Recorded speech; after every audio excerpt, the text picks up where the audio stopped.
Alice. Alice from the Resident Evil film franchise became the ultimate zombie survivor through experimental enhancement that gave her complete immunity and superhuman abilities. Portrayed by Mila Jovovich across 6 films from 2002 to 2016, Alice originally worked as a security operative for the Umbrella Corporation before being infected with the T-virus. Unlike normal victims who become mindless zombies, Alice bonded with the virus at a cellular level without mutating. The infection granted her superhuman strength, speed, agility, an accelerated healing factor, and even telekinetic abilities. In Resident Evil Apocalypse, released in 2004, Umbrella experiments on her after the infection, discovering she gained all the positive effects of the T-virus without the cannibalistic cravings or decomposition that plague other infected. Her immunity is so complete that zombie bites cannot infect her throughout the series. The final film revealed that Alice is actually a clone of Alicia Marcus, the daughter of Umbrella's founder, and her unique genetic structure from the original Alicia, who had progeria, prevented the T-virus from harming her.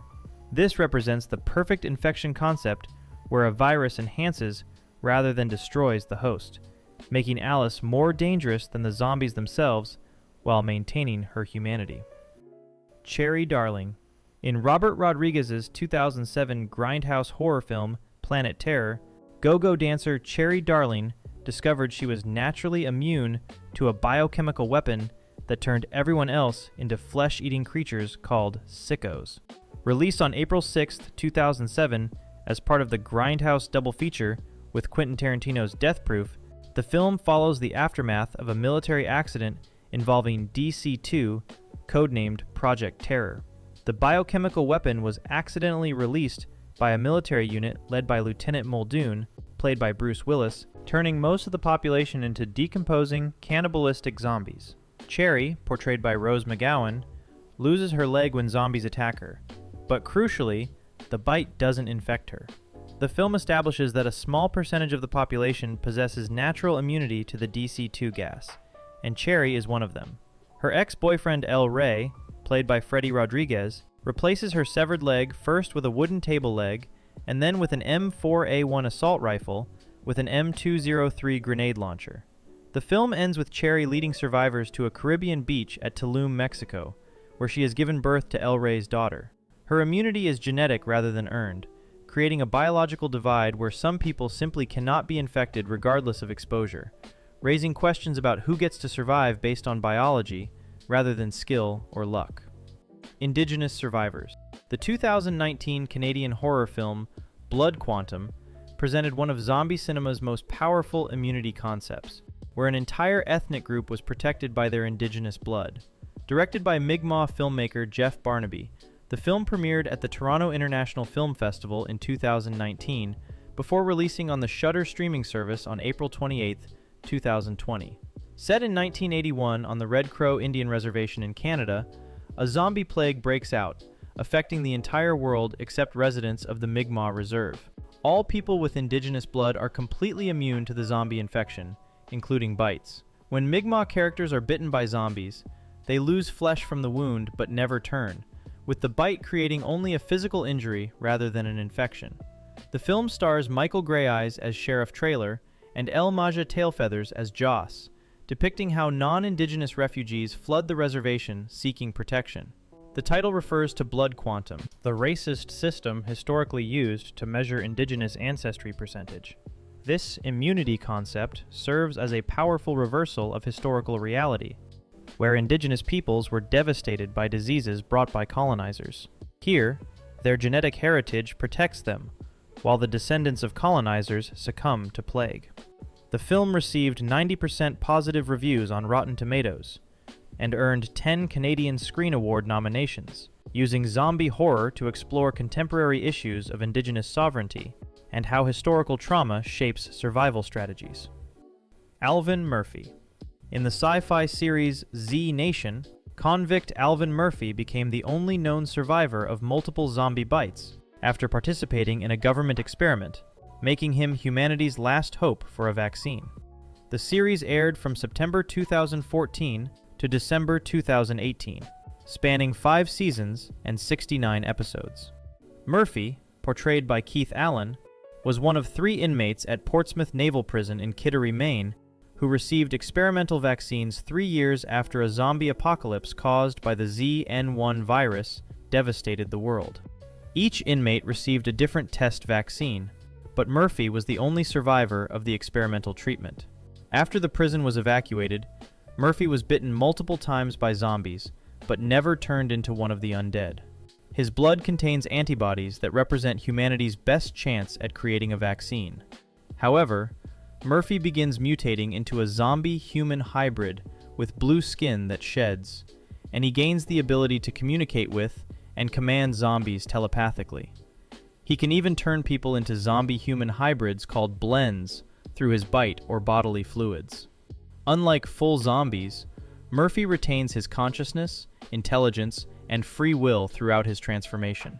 The series follows the mission to transport Murphy from New York to the last functioning CDC research lab in California. His survival represents the cursed cure concept, where he's immune and essential to humanity's survival, but the cost is gradually losing his humanity, raising questions about what it means to survive if you're no longer fully human. Transforming corpses. The 2013 romantic comedy Warm Bodies flipped the zombie bite concept entirely with its protagonist, R, a zombie who survived by becoming human again through love and emotional connection. Released on February 1st, 2013, and directed by Jonathan Levine, the film is based on Isaac Marion's 2010 novel of the same name. Nicholas Hoult stars as R, a recently turned zombie called a corpse, who can barely speak, but maintains some consciousness.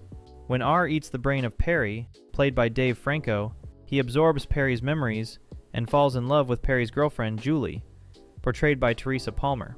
Spending time with Julie triggers R's heart to beat again, literally bringing him back to life from his undead state.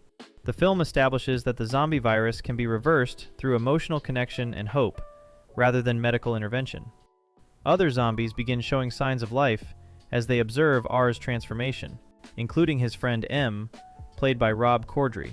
The enemies in this world are bonies, skeletal zombies who lost all hope and shed their flesh.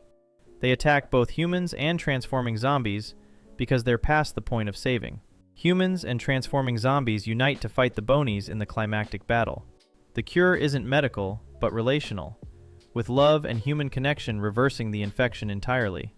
The film ends with R fully human, and the zombie apocalypse effectively over. This suggests zombification is spiritual death as much as physical, and the cure requires emotional resurrection, inverting typical survival narratives where characters avoid infection through violence. Ellie Williams. In The Last of Us video game and HBO series, 14-year-old Ellie Williams is the only known person immune to the Cordyceps brain infection after being bitten at Boston's abandoned mall. Ellie first appeared in The Last of Us game, released in June 2013 by developer Naughty Dog, with the character voiced and motion captured by Ashley Johnson. In the HBO series that premiered in January 2023, Bella Ramsey portrays Ellie in a world set 20 years after a mutated Cordyceps fungus caused a zombie apocalypse. Cordyceps is a real parasitic fungus that controls insects, but in this fictional universe, a mutated strain infects humans. Ellie was bitten by an infected at age 13 while exploring a mall with her friend Riley. Most people turn into zombies within 48 hours, but Ellie remains symptom-free for months. The HBO series reveals that Ellie's mother Anna was bitten by an infected during childbirth and cut the umbilical cord seconds after being bitten, passing trace amounts of cordyceps to baby Ellie. The fungus grew with Ellie from birth, creating a mutated, benign strain in her brain that produces a chemical messenger. This messenger makes new cordyceps think Ellie is already infected, so when she's bitten or exposed to spores, the incoming fungus recognizes her as one of them and doesn't attack. The Last of Us Part 2 confirms that Ellie cannot infect others through bites or saliva, allowing her to kiss her romantic partner Dina without transmitting the infection. The circumstances of her birth, with seconds of overlap between infection and birth, are so specific they likely cannot be replicated, making her truly unique and positioning her immunity as both miracle and tragedy. By the way, if you're enjoying this, I create videos like this regularly. Subscribing would really help out. Hershel Greene. In the Walking Dead television series, veterinarian Hershel Greene became one of the first major characters to survive a walker bite through emergency amputation of his infected leg. Portrayed by Scott Wilson, Hershel's bite occurs in Season 3, Episode 1, titled Seed, which aired on October 14, 2012. While exploring an abandoned prison with Rick's group, a walker bites Hershel on his lower right leg. Rick Grimes immediately amputates the leg with a fire axe in a brutal scene that happens within seconds of the bite occurring. The amputation must happen within seconds to minutes before the infection spreads through the bloodstream to be effective. Hershel loses consciousness from shock and blood loss, and the group fears he will either die from the amputation itself or turn into a walker despite the procedure. After a tense episode filled with uncertainty, Hershel wakes up alive and without any signs of infection. He survives with one leg until Season 4, when the governor beheads him in an act of violence rather than from any zombie-related cause. The television series establishes amputation as a viable survival method if performed immediately, though the window for success is terrifyingly brief. In the Walking Dead universe, everyone already carries the zombie virus, and bites kill through rapid bacterial infection and fever rather than virus transmission. Hershel's survival proved that removing an infected limb before bloodstream contamination works, but his case also demonstrates both the physical cost of survival and that disabled characters can thrive during an apocalypse, as he became the moral compass of the group despite his disability. Alicia Clark. Fear the Walking Dead character Alicia Clark complicated the amputation survival method when she cut off her bitten arm, but continued showing symptoms for months afterward. Portrayed by Alicia Debnam Carey throughout the series, Alicia's bite occurs in Season 7 in the episode titled Padre, which aired in December 2021. During the aftermath of Teddy's nuclear missile attack, a zombified Senator Vasquez bites Alicia's arm. She immediately amputates the infected arm with improvised tools, following the established protocol for bite survival. Despite the amputation, she develops fever and infection symptoms. She wakes up a week later alive, but her condition worsens over the following months. Showrunner Andrew Chambliss suggested in interviews that the amputation was too late and the infection had already begun spreading, creating a slow burn infection. However, Alicia never fully turns into a walker despite months passing, which contradicts the established rules where a late amputation meant certain death within days. Fear the Walking Dead Season 8 introduces a theory that Alicia and her mother Madison may possess natural genetic immunity to the walker virus. Character June, a medical expert in the series, states that anything is possible regarding genetic immunity when discussing Alicia's case. The series finale left Alicia's fate deliberately ambiguous, never definitively resolving whether she died or survived. Her case represents the most debated survival in the Walking Dead franchise, either demonstrating inconsistent writing or suggesting an evolution in understanding zombie infection, where some people might carry partial immunity that allows them to survive bites without full protection. L.J. Wayne. In Resident Evil Extinction, the 2007 third film in the series, survivor L.J. Wayne is bitten by a zombie, but manages to conceal his infection and survive longer than expected through sheer will and the hope of finding a cure. Played by Mike Epps, LJ is a survivor who travels with Claire Redfield's convoy across the Nevada desert. During a zombie attack, LJ is bitten on the arm, but hides the bite from the other survivors, knowing they would either kill him or abandon him. Unlike most zombie bite victims in the Resident Evil universe who turn within hours, LJ survives for an extended period, showing remarkable resistance to the T-virus infection. He wraps and conceals the wound, fighting against the fever and symptoms while desperately hoping the convoy will reach safety where a cure might exist. LJ maintains his humanity and consciousness for far longer than typical victims, managing to continue functioning and even fighting alongside the group. His survival is attributed to a combination of his physical constitution and possibly partial resistance to the virus, allowing him to delay the inevitable transformation. Eventually, LJ does begin to turn and becomes a threat to the convoy. However, his ability to survive the bite for days rather than hours demonstrates that individual biology can affect infection speed. His case shows that some people's immune systems can fight the virus longer than others, even if they cannot ultimately defeat it, providing crucial extra time that could mean the difference between reaching help or dying in the wasteland. Carrier immunity. In 28 Weeks Later, released in May 2007 and directed by Juan Carlos Fresnadillo, children Tammy and Andy carry genetic immunity to the rage virus inherited from their mother, who was an asymptomatic carrier. The film is set 28 weeks after the rage virus outbreak devastated Britain, serving as a sequel to 28 Days Later. Alice, the mother of Tammy and Andy, was infected with the rage virus but showed no symptoms whatsoever, making her a carrier of the infection. Her children Tammy, portrayed by Imogen Poots, and Andy, played by Macintosh Muggleton, inherit this genetic immunity from their mother, allowing them to survive exposure to the virus. The film reveals that immunity can be hereditary and passed from parent to child through genetics.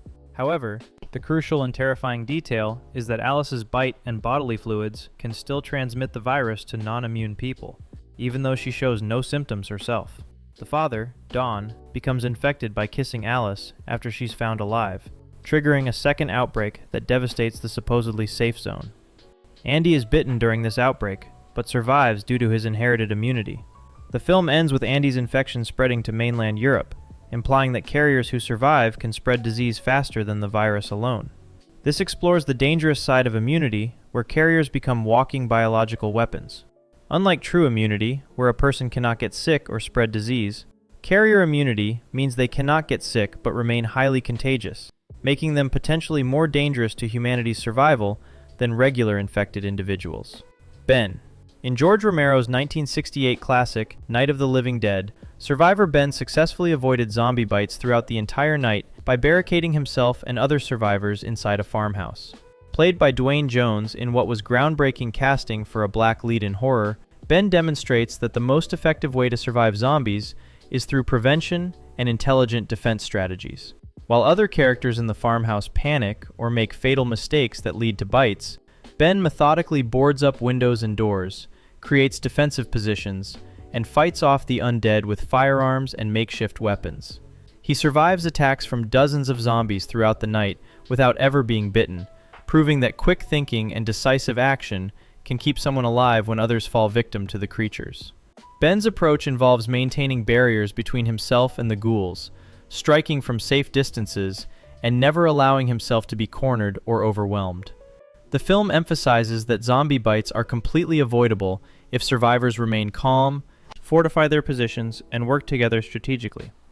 While Ben tragically dies at dawn when he's mistaken for a zombie by a rescue posse and shot, his survival through the entire night without a single bite demonstrates that humans can outlast zombie threats through preparation and smart defensive tactics. His methods of boarding entrances, rationing ammunition, and maintaining sightlines became the blueprint for zombie survival strategy in countless films that followed. Gabriel Stokes. In the Walking Dead television series, Father Gabriel Stokes survived a walker bite through an unconventional method, when he was never actually infected despite being bitten. Portrayed by Seth Gilliam, Gabriel's situation occurs in Season 9, when he appears to be bitten during a walker attack. The character shows symptoms consistent with infection, including fever and weakness, leading other survivors to believe he's been bitten and will turn. However, Gabriel's illness is revealed to be a severe infection from a contaminated wound, rather than an actual walker bite. In the chaos of fighting walkers, Gabriel sustained a deep cut that became infected with bacteria from the filthy weapons and environment, mimicking the symptoms of a walker bite. The key difference is that while everyone in the Walking Dead universe carries the zombie virus that reanimates them upon death, walker bites kill through rapid bacterial infection. Gabriel's wound, though infected and life-threatening, didn't carry the specific lethal bacteria from a walker's mouth. With proper medical treatment, including antibiotics and wound care, Gabriel recovers fully.